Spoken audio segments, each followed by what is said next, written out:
প্রিয় দর্শকবৃন্দ, আজ 21 তারিখ রোজ শুক্রবারের সর্বশেষ রাউন্ড। সন্ধ্যা ঘনিয়ে আসছে ঠিক এই মুহূর্তে। ঘোগাদহ একতা তরী বনাম নিউ সোনার বাংলা।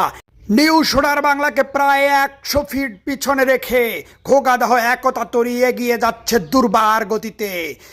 বাইচারদের প্রত্যেকবার বৈঠার লালনে যেন এক জীবন্ত সিংহ সামনের দিকে এগিয়ে যাচ্ছে তার শিকার ধরার জন্য। প্রিয় দর্শক বৃন্দ, আপনারা লক্ষ্য করুন, দর্শকদের মাঝে উত্তাল আনন্দ বিরাজ করতেছে, আর আমরা রয়েছি উইনিং পয়েন্টের একদম কাছেই। লক্ষ্য করুন, নৌকা দুইটি এগিয়ে আসতেছে, কিন্তু ঘোগাদহ একতা তরী ব্যাপক ব্যবধান বজায় রেখে বিজয়ের এক চূড়ান্ত দ্বার প্রান্তে অবস্থান করতেছে। দেখা যাক শেষ পর্যন্ত কি হয়। আর অল্প কিছুক্ষণের মধ্যেই শেষ পর্যায়ে চলে আসবে আমাদের এই নৌকা প্রতিযোগিতা। আপনারা লক্ষ্য করুন, নৌকাটি দুর্বার গতিতে এগিয়ে আসতেছে।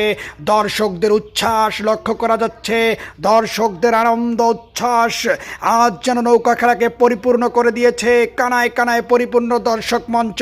প্রিয় দর্শক, দেখুন বৈঠা কিভাবে চালাচ্ছে একতা তরী। ঘোগাদহ একতা তরীর বাইচারদের উদ্যম পরিশ্রম আর প্রচেষ্টায় তারা যেন বিজয়ের দ্বার প্রান্তে, ইতোমধ্যেই তারা শেষ প্রান্তে পৌঁছে গিয়েছে এবং ব্যাপক ব্যবধান বজায় রেখে আজকের খেলায় বিজয় অর্জন করেছে।